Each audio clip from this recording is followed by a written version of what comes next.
Any Hennis TV, Yawade, any Yawada Biara. A bra abono ekosi nonkono edi the mystery of the Bible hintasem brewo. Kachire wunuya na onso enkanchire ni nuya. Yebehu no kore na kore na ayadehye.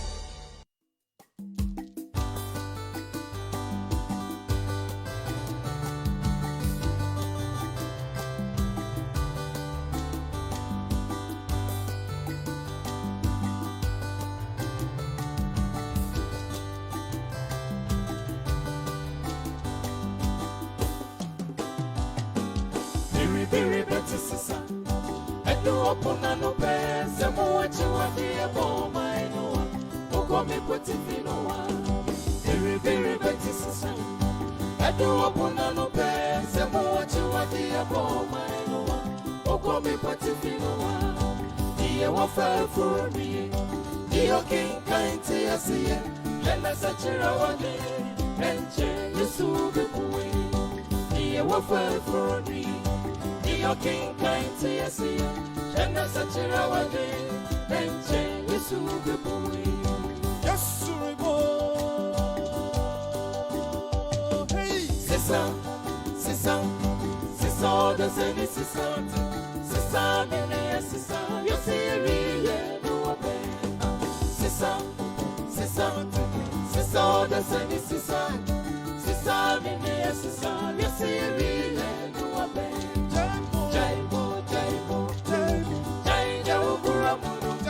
Beto sinti dia bema wongwa jiabo jaibo jaide ukura muno beto sinti dia bema wongwa jiabo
Jo atiefo yemwajo enenso eyeye wada foforo bosome January na wotwe a etwato mu ena yewei the mystery of the Bible ena yede ebrewo ene anwumre na me amedi dwumade ho chia me medi ene ejakwabena yeda atiefo asepapa ba bibiara wohwe yen efri sabre yeda wase nyame enhyira wo ka kire wunua se ebre aso onhye na ninua so enya bi enhwe mo amohwe ye ewo KFM TV nyame enhyira mo sa enso ena Hennes TV ubenya bi ahwe enso ewo ho sa enso ena se wo ko Facebook Jakwabna ubenya bi ahwe wo ho be pa cha mo amohwe Facebook no mo nhye ema se be ya foforo so ebenya bi ahwe ede amayen sa enso na ubenya ewo eye YouTube The Mystery of the Bible TV GH The Mystery of the Bible TV GH honso ubenya ewo YouTube na wahwe enso ewo ho aboafoɔ bi adaworoma ɛna wɔkeka wɔn nsa ase ɛma na wɔtwe biara yɛde program yi ɛbrɛ mo nyankopɔn ɛnhyira wɔn papaapa baabi biara wɔn ɛwɔ ɛfiri sɛ nneɛma asesa nneɛma ɛnte sɛ fɛs ne bio nanso abrɛ ne abrɛ nyinara ɔboa sɛ ɛbɛyɛ program yɛde bɛba wakwan mu Dr. Pudu wone abusua yɛmwadwo saa ɛnso ɛna Mr. Karim Awanko Director wone abusua ne nyinaa yɛmɔ adwo Dr. Poku wone abusua yɛmɔ adwo ɛne wɔna ɛboa program yi nyinara Evangelist Kofi Kakari baby biara wɔwɔ yɛmɔ adwo Dr. Sapon wɔn nso saa ara nyankopɔn ɛnka mo ho papaapa sɛ moboa yɛn abrɛ ne abrɛ nyinara bepaakyɛw yɛn kyɛre ho no moma yɛn twa ho kakra bi na sɛ yɛba yɛbɛtoa so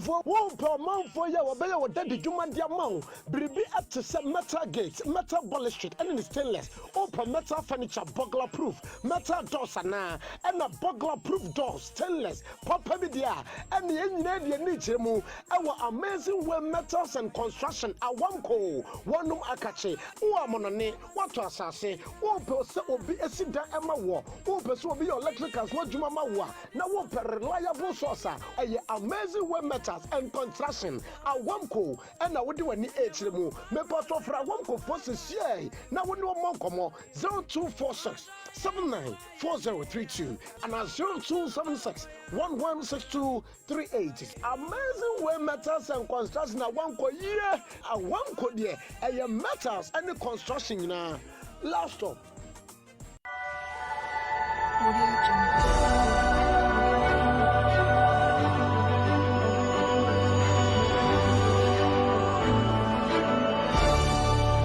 atiefoɔ yɛtwa yɛ ho a yɛsan aba bio mepaakyɛw sɛ wɔn nso wopɛ sɛ woboa yɛn wɔ program sɛnea yɛbɛtumi de aba wɔ kwan so abrɛ ne abrɛ nyinara na yɛbɛka mframa mu akyɛ a mepaakyɛw wobɛtumi asɛnde wo momo de afa namba yi so 059 374 3898 059 374 3898 edin a ebeba eye Jacob Sapon mepacho na wotwe a etwa mu no yesua ade na nea Evangelist Anane ede ema yen no na watu din se this generation shall not pass yede ba de twi mu a ekire se awonto atoaso yi rentwemu na Evangelist Anane ejina eye Matthew 24 ena Luke 21 ho ena ojina ye ebaba ensemu bebre edema yen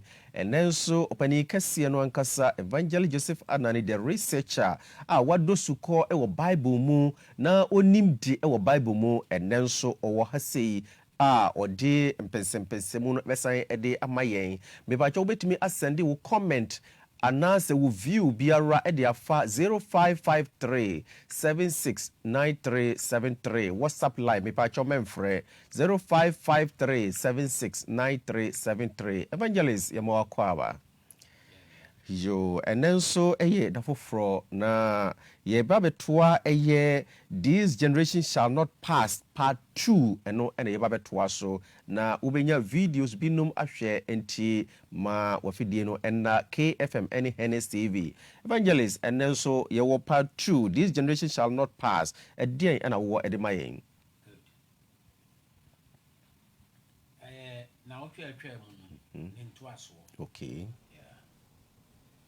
want to aso yi entwam Kristo kansa asem no ekire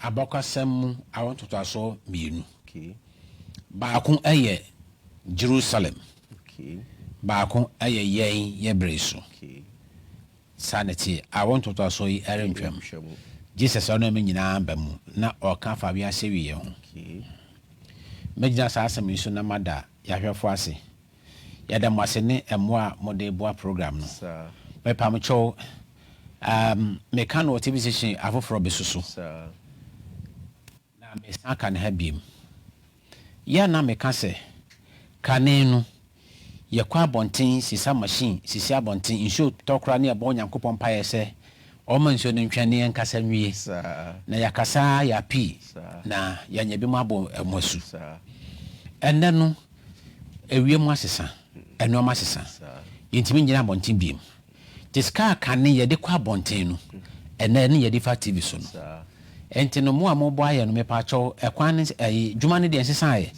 na ni so na asesa ɛnti mo nkɔ so mo ayɛ na ɛnkyɛ bebree sɛdeɛ yɛntimi kɔ abɔnten no saa nso deɛ yɛntimi bɛgyina TV so biem nti yɛbrɛ no ani Nyankopɔn nhyira mo na yɛntimi nwa adwuma Yesu Kristo din mu amen I want to also ɛrentwam this generation shall not pass ma menkyia menkyia me ma Jessica ɔwɔ KNUST yɛde nkyia ɛma no anwummere yi ɛne me manom Miriam Emefa ɛna Maureen ɔmo nyinaa mekyia ɔmo nyinaa asedanka safo yi hɔ a wahwɛ yɛn so hyira yɛn saa asɛm a meyɛ kan sɛ I want to also ɛrentwam no wobɛnya no wɔ Matthew asɛmpa ɛtire dunu nan kyekyɛmɔduasa ɛna Matthew 24:34 wobɛsan nya no wɔ Mark 13:30 ɛbi nso so ɛwɔ Luke 21:32 I want to also ɛrentwam ɔho Kristo ɔka saa no na onim nea wɔka fi sɛ wahyehyɛ nkɔmhyɛ ama yɛn sɛ yɛnni akyiri na yɛgu so a yɛdi akyiri no ɔma yɛn nsɛnkyerɛnne bi ɛna ɔsɛ saa nsɛnkyerɛnne si a wɔn mu a ɛbɛhu saa nsɛnkyerɛnne no ɔmo ntwam awie ba abɛto wɔn baako yɛ Jerusalem baako yɛ yɛn Hebre so last week yɛka Jerusalem na mɛsa to aso wɔ hɔ a Jerusalem ɛba bɛsɛe no Kristo Yesu ka kyerɛ ɔmo sɛ nsɛnkyerɛnne ɛbɛtwa toɔ wɔn a bɛhu saa adeɛ no kwan biara so Jerusalem sɛ yɛ na ɛbɛto wɔn ɛne sɛ so ɔmo ho sɛ asrafo abɛtwa koro no ho ahyia ɔmo ho saa adeɛ no a wɔn a bɛhu saa adeɛ no ɔmo de ɔmo ne bɛhu no saafoɔ no Jerusalem wie ne ba bɛto wɔn ti deɛ sɛ ɔmo yɛ ane sɛ ɔmo dwane fi kuro no ɛna wɔto aso wɔde ba yɛyɛ bere mu yɛyɛ bere mu no ɛna ɔka wɔ Lucas asɛmpa no mu ɛtɛdu no baako kyekyɛmu 25 de bɛsi 29 ɔma yɛn nsɛnkyerɛnne bi no wɔ hɔ mɛba so ɛna ɔka sɛ yɛ a yɛbɛhu saa nsɛnkyerɛnne no ɛnyɛ den a ɔbɛba abɛto yɛn ɛnti no yɛasɛm anwummere yɛtiatiatiatia sɛ asɛm a Yesu aka no yɛdi akyiraa ne yɛhu sɛ yɛyɛ bere mu no ahyɛ aseɛ ɛnti no me a meka sɛ mewɔ gyidie ɛwɔ Nyankopɔn asɛm mu sɛ kwan bia so yɛyɛ yɛti ase yɛmu binom bɛhu sɛ Kristo Yesu wɔ ba Evangelist mentwawa no na wo ka bibi sɛ ɔmo hu sɛ asraafoɔ no atwa kuro no ho ahyia a ɔmo ndwane ɛmfiri kuro no mu na yɛn nso sɛ yɛhu ne awo kan yi a ɛno na yɛba so yes ɛno na yɛba so yi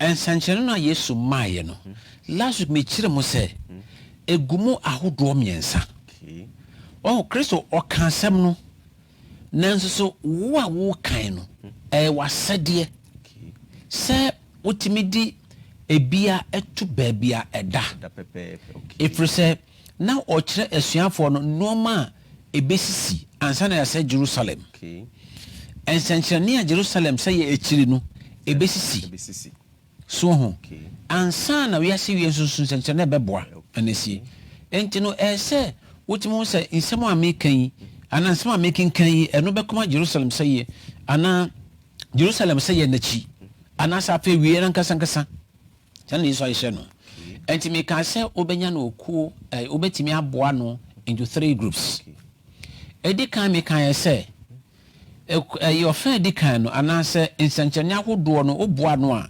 deɛ ɛka bɔ mu a ɛyɛ baako no ɛwɔ Matthew asɛmpa ɛtire 24 kyekyɛmu num ne nsia Matthew 24 verse 5 and 6 yes meka sɛ baabi a ɔka sɛ bebree di medin bɛba sɛ ɔmo ne Kristo no na ɔmo bɛdaadaa bebree ɛna ɔto aso sɛ mombɛte ɔko ne akosɛm na moma mobuntu anamo ma wakoma ntutu etwa se ye no ba na wie no enya mai eno ye first group of the science eno ye nsankyerene no je di kai afei eno ka to aso se ye wode etoso mienu de etoso mienu o kire mu se eno ye aman ye besori aman so that is Matthew 24 yesu nana kasa no eno ka se ekom yare dom ena asase woso ebesisi miae eno ye de etoso mienu eno so wo ka ye no se ye hu eno a na kire se afe na ne maye no eho awo aka wiase enti no ka se eno ye awoko yawo emfiti ase so enti be kire mu se ho yesu maye no emfiti ase sa na sansan no ka se ebesisi wo miae in the last week say I ka video say born ha won say ye bo videos ahodo bi a kire ekomo esi baabi say so so esi miae ye kire sa no ma no fi say babo anka say ekom beba wiase nyina da bi o si ebesi ewo miae asase so a ebesi ewo miae enje sa no ma na sisi miae no eno ye nsanchene no eku a obo ano eku etoso mienu obenya no menkyere mu ye wo ha se atro Christopher na sha se ye dwuma omunyai omugo so a omoda da nipa no na okon ne akosam so abeka ho na aman so sori aman so na ekom yare dom so ka ho enu nti na ye na ya nkyere mu ye a eye nipa bi no se we mu de ye tene da yes sa na yesu ahye no se ehya ase a ebe to aso a de ko se ni maye na ma kire menu na ewie no de to so miensa no science eno no ebe wie ase obi ebe ho Kristo nti etwa se sa asenso no esi wo wiase afa na nyinara eno no eho no de no kire mu se ye hu sa ne ma yipe yempa ye ni hwesoro fi se ye je na ben eno de gina so ka se ye hu I want to say be hu sa ne ma yi no omo no omo ntwam enti no ensenkyere ne beba ma wiase nyina hu ne ate no eno wo Luka sempa etiri no ba ko chichemu aduonu enum Luke chapter 21 verse 25 eno ya universal sign just ebesi Ghana ha ebesi United States of America ebesi South America ebesi China ebesi Australia ebesi New Zealand besi Japan besi Russia chese ebesi babia onso eba na ekom asase woso yare dom sa nyama no a osi eho de osi nyamia nyina na ebesi wo so ho basanse ne de ebesi ma ankurankura bia betinka wa se covid-19 abai a yese kunkum nipa yi yedi ho adanse soso onso de nipa nyina na nya sa yare ne bi miti ha minya bi so ho obi nso nya bi ebi enya na mom ye ba no nsenkyerene a etwa to ma ye be hu sa afewiase koye ne ene obi ebeka obi a eno na wo se be hu no Matthew Luke 21:25 yes now what can you say? And there shall be signs in the sun, in the moon, and in the stars, and upon the earth this sort of nations with perplexity. And sanctuary beba owianum, or samino any and sumum. Na amanama hu be yawo asase so. Epo any asochine den ehunti. So hu. And o to aso 26 ne say ehun beka nipa. Wo hwe no ma eba asase no so nti. Na yebe wo so soro ahoden na afa ye hu onipa ba no se onam no nkomu eni onyam ne tumi mu se den oba enti no ba bi o kan se owia be ma yensankyerene no eho no sankyerene no na me kire mu se empo abofro sho ma meyem ebe ka ne bi efi se e ka ma me no a aka abofra no etwa se obi ate sankyerene nka enti no ka se yemu sha asese eba mu a payo ni hwe soro fi se ye je na ban and on the council I want to aso be hu saa de no Luke 21:25 I want to aso be hu saa de no kwan bia so Yesu ba beto wow asam ne ye tietietia wow enti na last me kan say heaven se won pese obekọ a won kọ soso sɛ wopɛ sɛ wobɛkɔ a wobɛkɔ fi sɛ kristo wakyerɛ biribiara firi mfitiaseɛ de kɔsi na wieɛ saa na kristo akyerɛ no enti no me mama sɛ menyɛ tintintin no yɛmmɔ videos 1 and 2 ɔka sɛ owia ne bɛma yɛ nsɛnkyerɛnne a yɛmfa videos 1 and 2 nkyerɛm last week yɛbɔ saa video no na yɛde to aso nti no yɛnsa nkɔfa Jo safe ena wachim wafidie no area to KFM TV the mystery of the Bible ena yede eba wakwan so sabre me pa cho say production are you ready oma yenko video 1 and 2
Assign ababio yakohwe video 1 and 2 mepacho send you comment efa 0553769373 eye WhatsApp Hwew TV na se ubehu sa number no send WhatsApp nko a efafa so na ibekenkan kama ediamo mo hwe Facebook no so no mo share emfa emma yen Evangelist yakohwe video 1 and 2 assign aba yes enche bia be call videos 3 to 8 so okay very well yes I for so hwe bia na video na yekekire mpacho mo fanche ye to da bia ayi bia na me ye na koyesa mo fanche ye now videos 1 and 2 quickly Kristo can say there shall be signs in the sun owian mema nsankyerani owian de wo hwe Bible no mu a Nyankopon wo bo ade no na wo hwe di kan ni de to so nan e no bo wia no okay ento wia no one ye ntiye boni bi anim enso Yesu kan say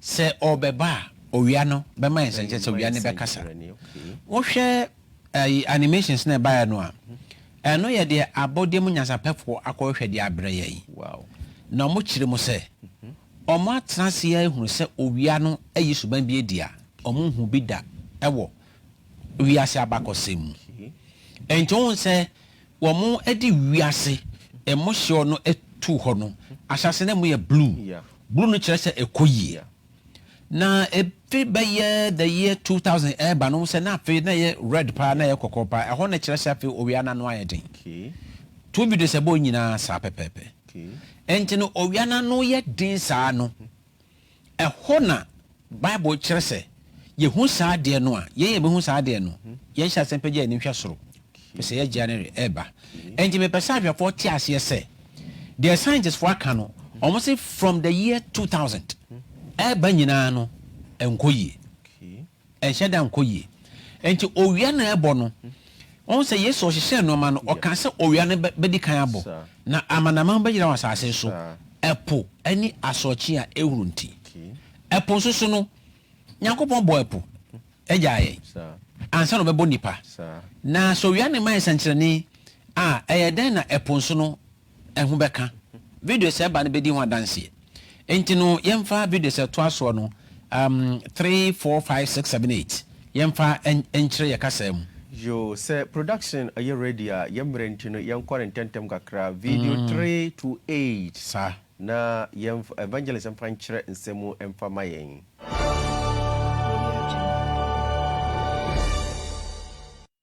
90% of the heat from oceans are really the big Earth heat bucket. That's where all the heat winds go. It absorbs 1,000 times the amount of heat as the atmosphere.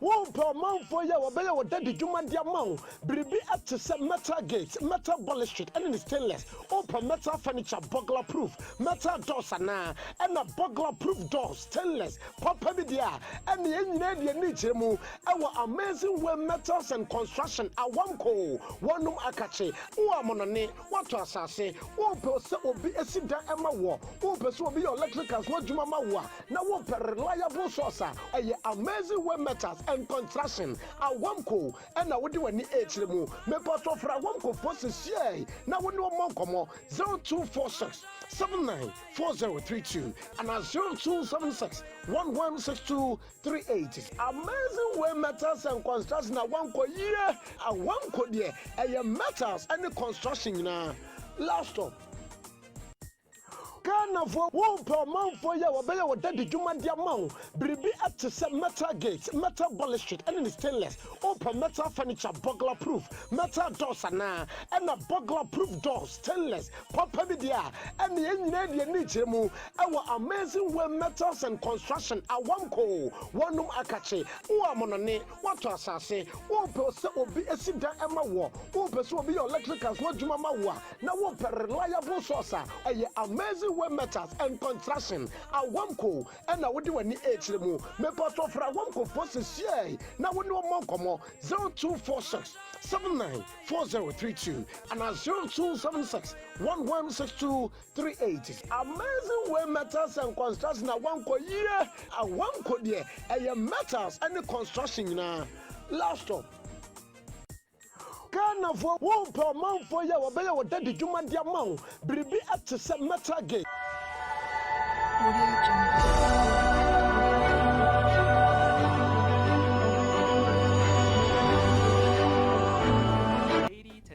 90% of the heat from global warming is actually going into the oceans. So the oceans are really the big Earth heat bucket. That's where all the heat winds up going. It turns out that the oceans can absorb 1,000 times the amount of heat as the atmosphere without really changing their temperature all that much. And the reason is because of something called heat capacity. Do you have an example that could maybe explain heat capacity? Let's imagine that this balloon represents the whole Earth's atmosphere. So now my candle, my little lighter here represents the sun, so let's add some heat to it and see what happens. Now don't try this at home without adult supervision and proper safety equipment. Whoa.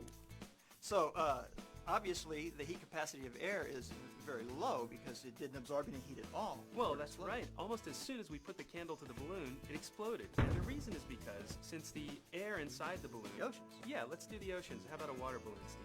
Sounds great. All right.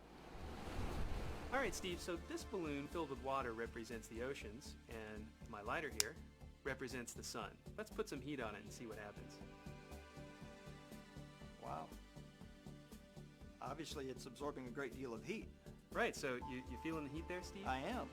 All right, but the balloon really isn't, because it turns out that the water can absorb so much heat that it takes the heat away from the skin of the balloon before the rubber can melt, so the balloon doesn't pop.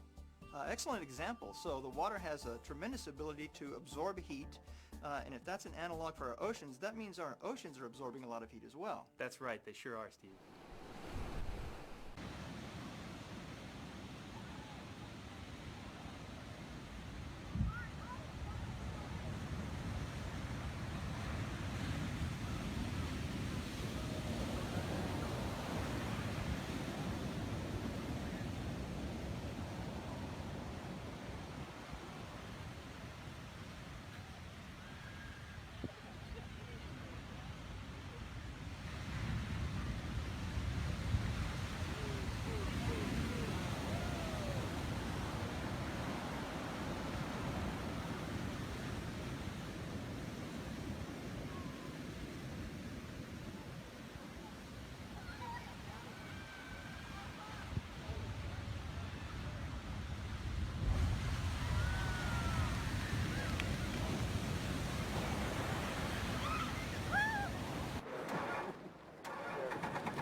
How high do you reckon that is? 40, 50 meters?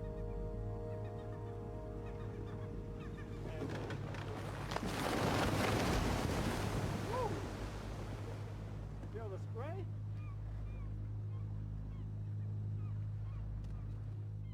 That is an enormous block right at the top.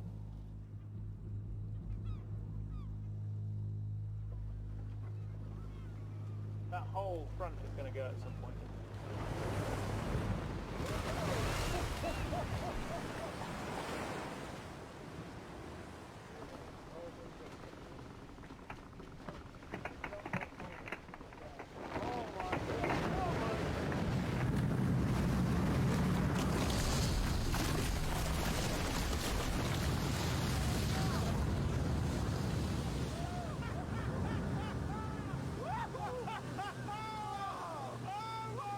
I can taste salt water in my mouth.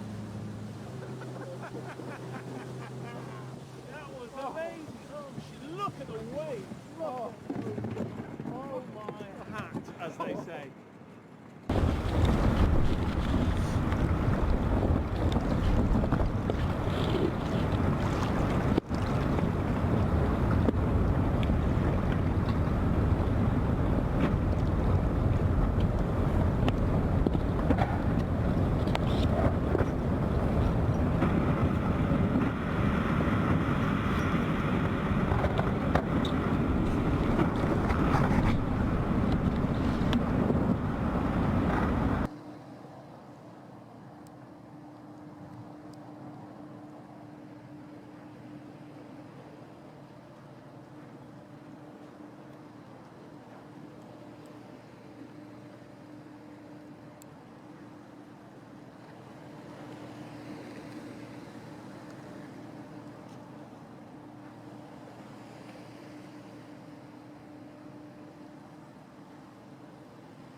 So as I say, you've got bits of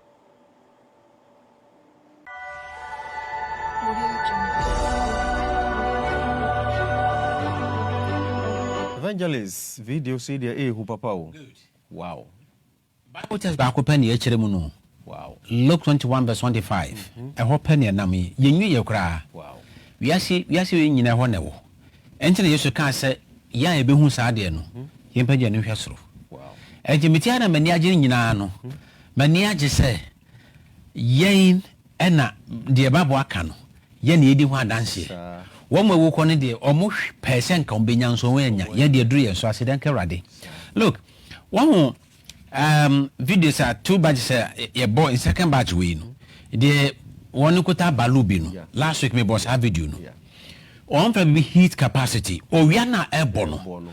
ano den no na omo di sa oyehye ne echire mu balu kokko ne ye wiase a eponka ho senka eponka wiase na so wia ne bon a ohun be gina ewiem te bedru ba bi no entimi nkromo biem eno ne senka jabetom na ye nyina ahyehye ene ne balu kokko no won se ode lighter na ona so jane kan no anche bia ne paaye en se emframa na wo balu no mu no eye hyentem ena balu no jam ena omo fa balu foforo di ensuo egum ena omo di jane kan no won se ode kan no ampaida se ensuo ne wo balu mu no eye hye etra balu na ho ne so ansaneti mi apai sa enti ensuo no be hye na ache ena omo di kire mo sa na epoe den eye wo wiase enti no adebo na wotwinu mu anyankopon bo wia na obo epo no die epo no eya mayenie owia ne bo nyina no abodem nyasape for scientists ekire mo se so wia ne bo a epo gimu emo ahoden no wo ha enchemu edo wochi dikosi edo okun 80 to 90%. Wow. Sa ahoden na kwa puso kakrebe ne ba sa so wo ye scientists. Now sana omoaka na me amiti hayi ene mahwefo ene omoaboa no ye yesu Bible mo se onyankopon bo ne manyina no anka ode nipa ene si asa so nipa ni ne manyina aso Psalm 8 eho na wo ena wode owia epo ne manyama nsusunso no ye wo abofo mo hwe so se Kristo beba bofo no hwe wia no so no obechim kakra na no ama nsenchene si asase so na esa se scientists abode onyasapefo no omo nye Bible ni enti no omo nso ehu kwan a omo susu se eni di sa oha ne ba no ena omo che se owia ne bo owia ne yes ebo na tumi bi ena ma owia ne bo na ne enti anyankopon ma kwan masa abofo no edi sa adwuma no ye kwa animu no mama be chirim edi se metre nso menya nduru ho de because yen kan ne bet make we ahye ahwefo na so onsa on Revelation 7 o kan say yehu abofo akase nan omukura wiase mframa na no ana kase bi priefre poye on okuta onyankopon tasefo no nso ano so momo twem momo ha momo ha sa so mo hanua no dikosi se ye de aha nyankopon kwa sa abofo no omno mo di sa adwuma yi na no na science entiase fi se science nyi Bible ni na kese nyame enkoa na wo so mo ano no eye awie sa wow enta Bible ka say if je ne hwa so ka say ye bra ne yaso now when they me di twum kakra memra videos no so owia na ebo no akokapo won say videos e to so na say ice be a ebubu yes Job chapter 38 verse 20 last week ye kan ye Bible kire mo say onyankopon bo epo no odne no masem ekikire epo first one is Jeremiah 5 baby on say epo asorche na boba na ko eno Jeremiah 5:22 onyankopon ka say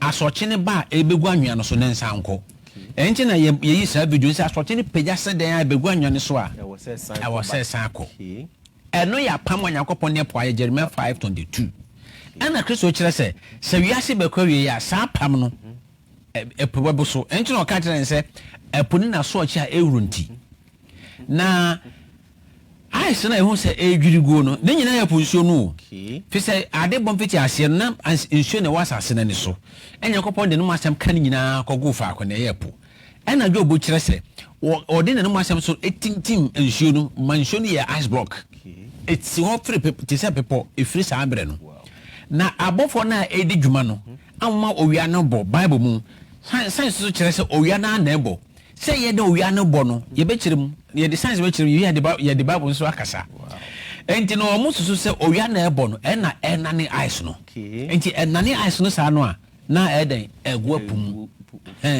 enti ice no egu apum sa no enye den a position be yiri so ho ena ne be kan suo no yes be kan suo no enti eden so no be ba ni mu yemfa video se to aso no so yemfa enchirimu sebe ya shofo no beti ne ka nase enti no yema production ema videos 9 to 13 video 9 to 13 so production are you ready me pa cho ubetimi abo amayen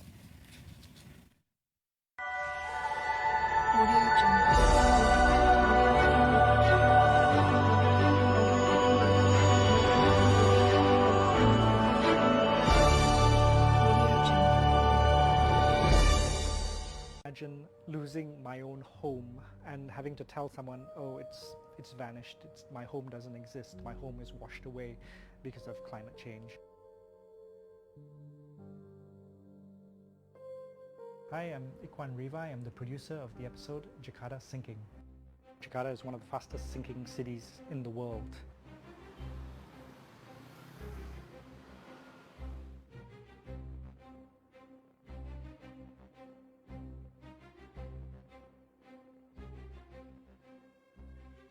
I told my fixer that when we reach Jakarta that we want to go to see the Thousand Islands, which is just north of Jakarta. The first thing that struck me about, setting foot on this island is an island is completely walled. It didn't seem like your regular island, beaches and coconut trees and stuff like that. When we went to film, you'll be standing on top of this wall that they built to stop the seawater from coming onto land. You'll see the seawater on one side, and then you'll see houses on the other side, and the most obvious thing is the houses are below seawater. Kalau misalnya kita di pulau, kita terjebak di keadaan suasana ekstrim, pasti siapapun orangnya berpikiran yang tidak senormal-normalnya seperti itu.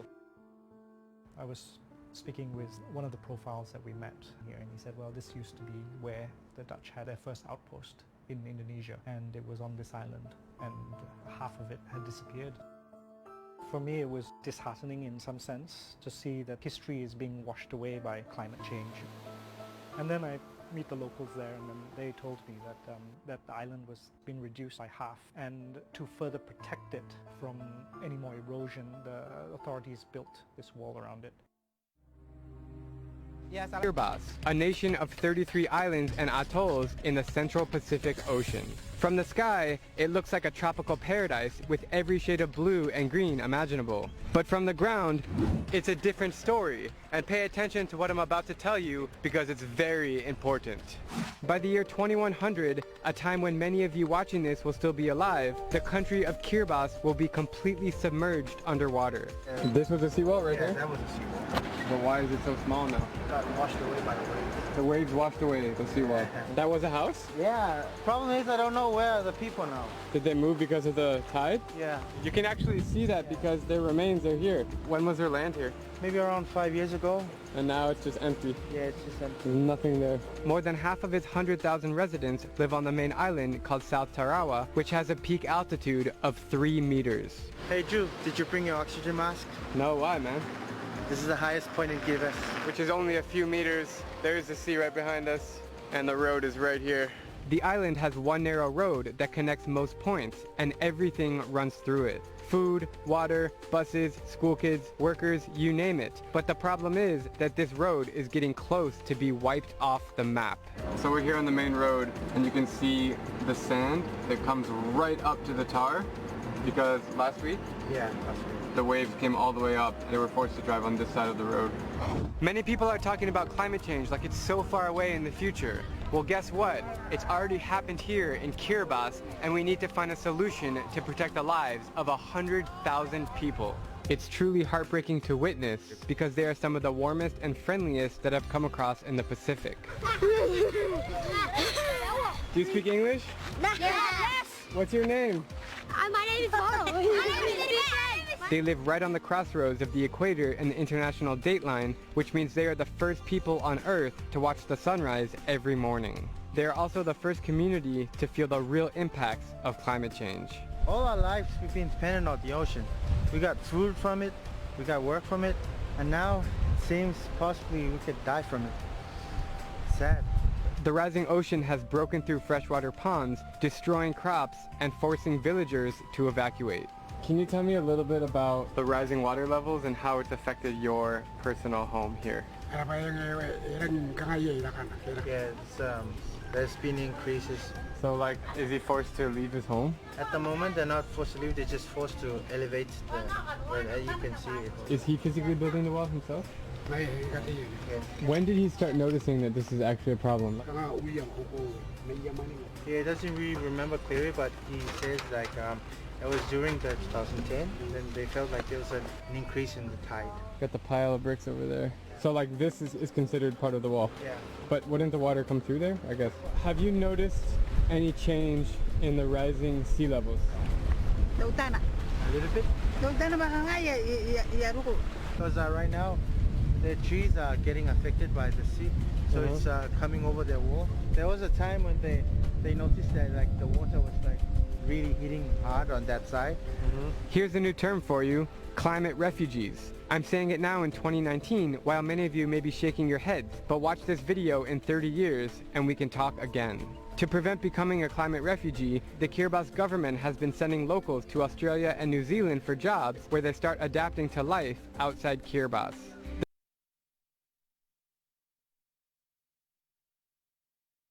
It had all the trappings of a formal cabinet meeting, except that the government ministers were 20 feet underwater and wearing scuba gear. The president of the Maldives Islands and 13 other officials took their seats at a table on the seafloor below the surface of a lagoon. Discussions were limited to hand signals and whiteboards. As bubbles floated up from their face masks, the cabinet signed a document calling on all countries to cut their carbon dioxide emissions. The ministers predict that if the pace of greenhouse gas emission and rising sea levels is not curbed, most of their country would disappear beneath the waves of the Indian Ocean within a century. This is a challenging situation, and we want to see that everyone else is also occupied as much as we are, and would like to see that people actually do something about it. If Maldives cannot be saved today.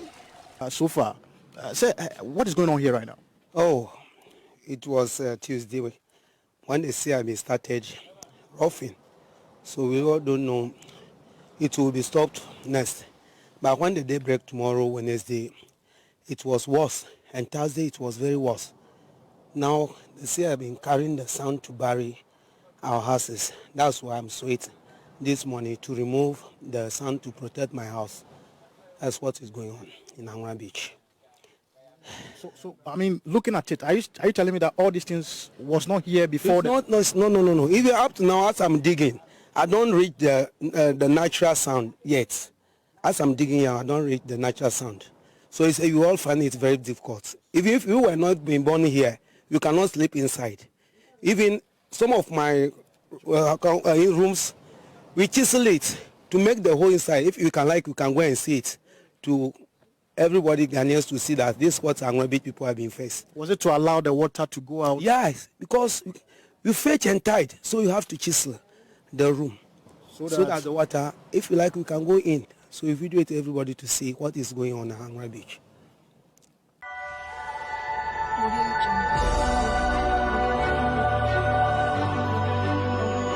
Evangelist, yakohwe video sono aba. Very well.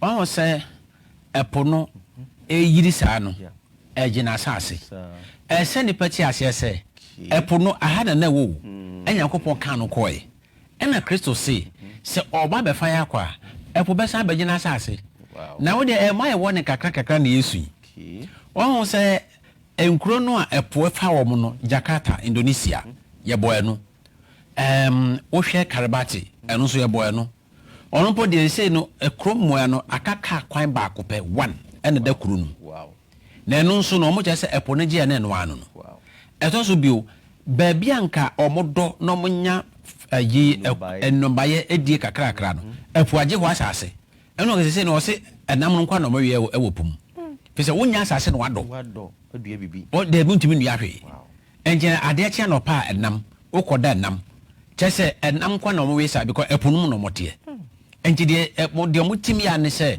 Australia ne New Zealand ebe wo no enti wo a bibi kakra wo busuamu no na je se ukọ ha ehọ de no Maldives ena omampani no one ne mpanimfo ekohye epoase omoye meeting de kire biase se epojo masase enti wiase mba wo no eni meeting ho se omoye wo epoase no ne nyina no Kristo kire se sa de ni si a sa won toto so den yere se oba wow CCTV for the kakra bre ye dom ase won se Ghana ha kora no papa na otwa anwea no so o se epo na atwa anwea na begu ni den anopa be sore no na epo de anwea abegu pra no obi obrepo an timi mpi tiji se we kakra ma ifa ye bobi de ni sia na so mo etie CCTV news se da no papa na yere ne kire se omo odem na omo tie mu e ma bonte so betwe anwea no fro omo pro na ansa na omo timi pie wow sa ena papa no so dia danje se omo de chisa boni omo dan no se be ya enso bet because enso na je omo fie nafa na menise sa bi no moto dadada because ntimi ntira na nyina no eye ayi ensemo a Kristo kato ho ma ye se I want to so yi yere ntwam wow enti no edi omo de ato ne say climate change ewiem asakra na se ewiem nsakra ye owia no ye beto owia no Nyankopon bo owia ne je nipa ti Kristo kan se so obeba owia ne meba nsankyere nti emu nsankyere kakra na yehu we kakra bi na ya share na ebo na poso na kasa no videos no ko yie papa ahwefo mo fan che bet every time e ba be kire mo yie be say ye kire nyina se ba be ye duro no me pa cho do be saka na dwe na we ase nibre minim che bet mi abo video saka no a free 14 to 16 and no so de ba miensa bi o mo fa no mai na se bi e betimi aja phone lines no mama o mo yo ene yemre din chino ma say production ye ready o ma yenko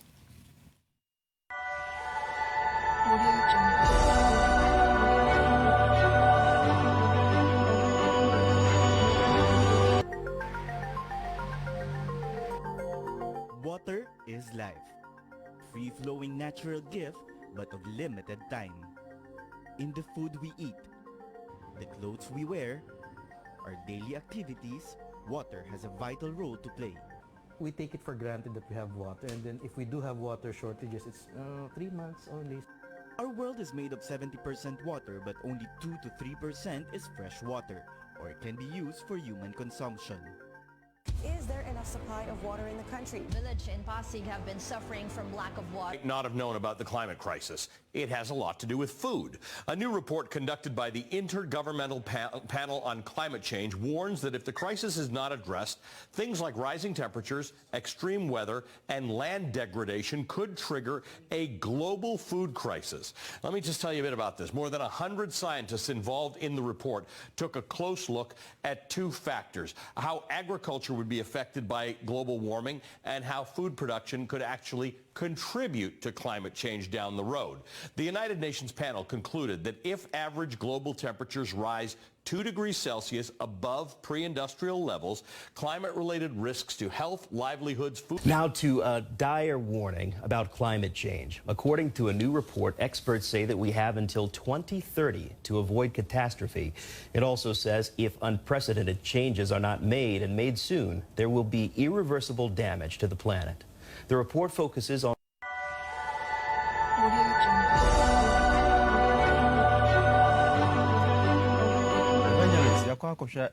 very well. I say first video na omodi to dwa no o kire mo say said ewiem esesa kono e free 2025 they say or 2021 I say infie nan ebeka ye nkwa na wasase so a ensu a ebenum keke no ehon bekwa atwa o miamia bebre yenye nsu num na nyina free owia no a omo susu se e man senkyere ne no eno mo kan say if 4 years a die nim elko no wo benya nsuo num no wo bebre je say yenya nsuo num eto so bio video e ka ho onso kire say the same owia na ebo no ano akwaka duane enti say no so no say ya hwehwe ya kwan say ne yie amfa nyema ntutu yie a aduane so den ho beka the whole one say almost a global food supply we are seeing na ya duane se be den ne kra video atwa to no almost say ye were until 2030. They say 2021. They say aka ye mfie nkron. Ye nsuo ya duane ye mframa bibia be san wasase so. They say ye ntimi ntina asase so. Essence anu mai. Owia ne pagya ne mu ano. Esunso aso asese abone asafefo edibre ye nie. Oho. Na omompo omokota machine de omokanie. Bible kan we to ho.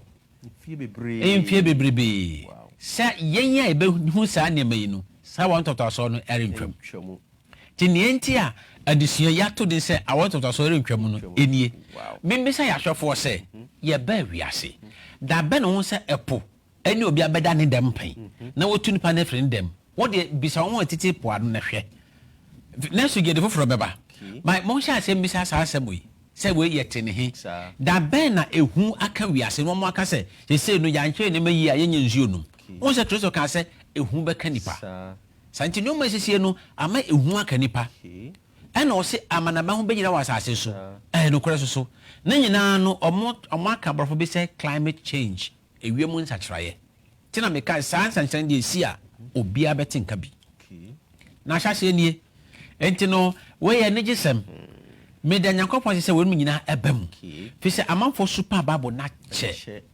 ɔho yɛmfa bible nyɛ hwee nso so no bible no mu ne ɛho onyankopɔn fi sɛ obiara mfa n'ani kɔsie hu onyankopɔn da bible mu ne ɛnam ne onyankopɔn ɛna obiara tumi kasa rɔfrɔfrɔ bi tia bible afei bible no so kasa akyerɛ wa wo sɛ yɛnyɛ wo dan ɛnti media ka nyankopɔn yɛ ntonofo na mɛsrɛ sɛ ɔmmie mu kakra na nipa nsakra ne nya kwankɔ heaven yo evangelist das papa yemre ni nti yentimi emfa calls bia na emu mekan messages ba ko na mbiene bi na yede yedwumadie no asi ene nia odin kan no wase elder anasa evangelist, and may God richly bless you for such education. I thought the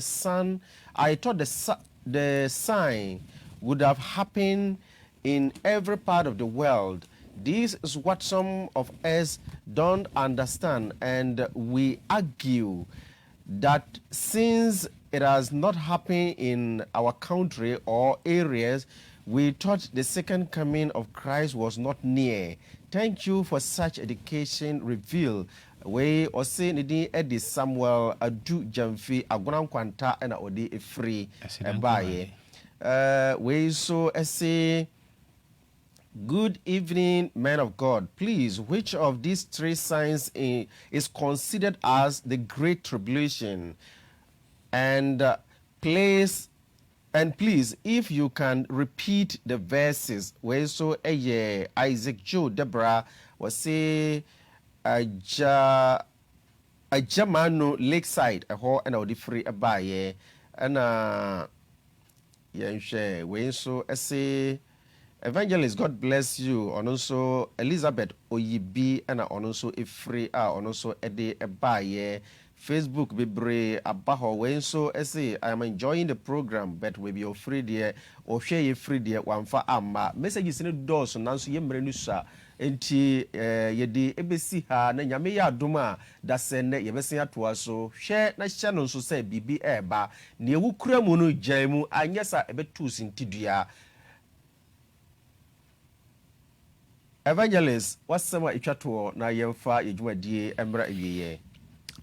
Asama me itwato ane say last me ka wo TV foforo bi so enwumre mi sakaka ebia we say duru no se mayo bi bibia mesre no onfa nche me sansoro bi so ha me bia me dia che dada ebia yeduru de obi amprese ne din be konkwa homam edin no wogidi ane atwere e wo dada presa yam pepa fi so oka se de waya me bone no ona me den me pepa ne din enti wodi ne ya twere da wo na oya bone ane be pepa ti me serew mo me nyina ni Nyankopon asem so enti sofo bia obedada wo pacho stroke Jesus Christ di ne mransem du nyina di homeda ne ka ho na ye de ye a wonim se ye enkwa ye wo de a me da mo nyina ase amen. Pacho Evangelist Joseph Anane ne number ene wo screen so se sia no wobetumi afrɛ no asɛm bia ɛkyerɛ wadwen a wantumi amfrɛ bisa ɛwɔ mframa mu no frɛ na bisa no number no ɛyɛ 055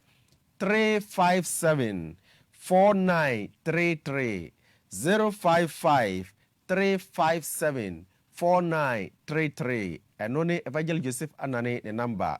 Beba chao se wo pese wo boa program yi na e kam frama mu a momodia send wo momo e fa numbers yi a meba bebubo so yi nia edin kan no e ye WhatsApp line ya e da so se yi 0553 769373 0553 769373 nia etoso no e ye 059 374 3898 059 374 9838. Se wodi faso a yebetumi akam frama mu na de biara yede ensempa abre atiefo na wonso wanya bi ahwe Nyankopon enhyira wo se wo chim wo fidie no ede to KFM any Hennes TV na wo hweye Nyankopon enka wo ho da sene ɔdomfoɔ ɛdom yɛn a yɛbɛsan atoa so memenda anwummerɛ mepakyɛ ɛbɔ no nso ɛkɔsi na wɔtwe a fato KFM TV repeat ɛbɛsan aba so meda ase nyame ɛnhyira yɛn nyinaa.